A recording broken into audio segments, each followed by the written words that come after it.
캄보디아에 대한 경제보복, 한국, ODA 수처리 사업 전격 중단한 이유. 이게 단순한 개발 지원 중단일까요? 아니면 경제보복일까요? 최근 대한민국 정부가 캄보디아에 대한 공적 개발 원조 ODA 수처리 사업을 중단하겠다고 밝혔습니다. 표면적으로는 사업 조정이지만 그 속에는 분명히 강한 메시지가 담겨 있습니다.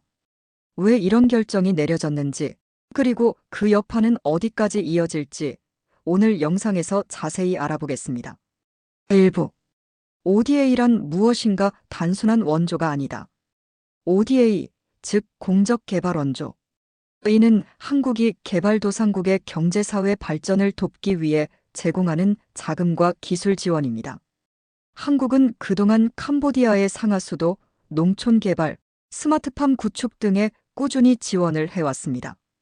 특히 수처리 사업은 깨끗한 식수, 공급과 위생 개선을 목표로 한 대표적인 인프라 지원 프로젝트였죠.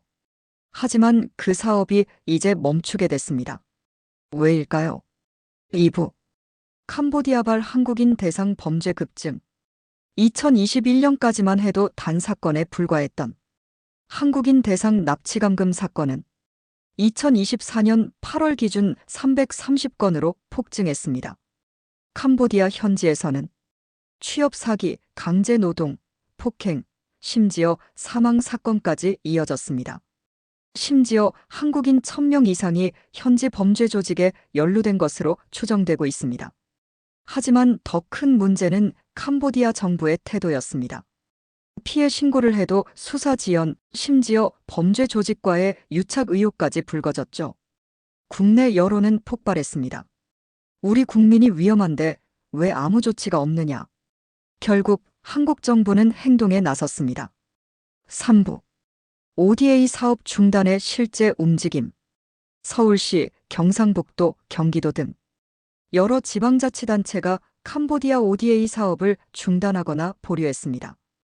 경상북도 새마을 3개와 사업 중단 농기계 지원, 스마트팜 구축 등 서울시 푸놈펜 보행 친화 거리 사업 전면 보류. 이는 사실상 경제적 압박 수단으로 해석됩니다.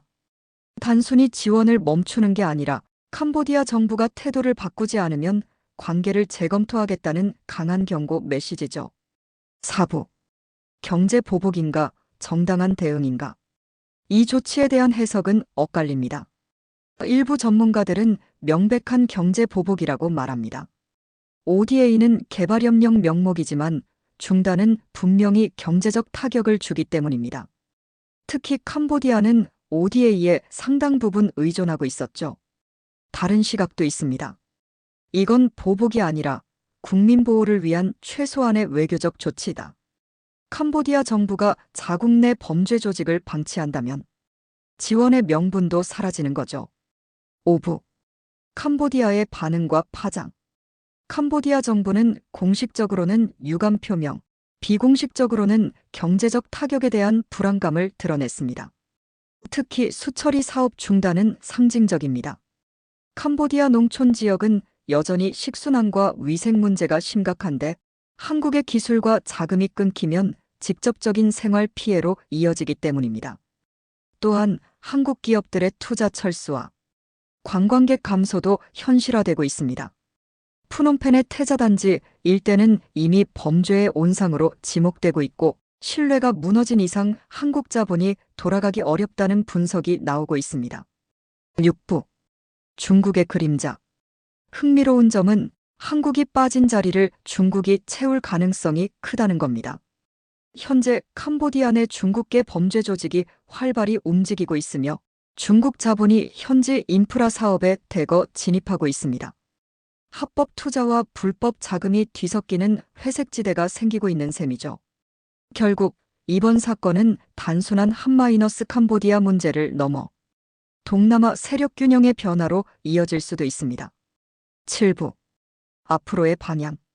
한국 정부는 향후 ODA 정책을 성과 중심형, 책임형 원조로 바꾸겠다는 입장입니다. 즉, 협력국이 책임을 다하지 않으면 지원을 중단한다는 겁니다. 이는 외교적으로 보면 강경하지만 국민 입장에서 보면 당연한 조치이기도 합니다.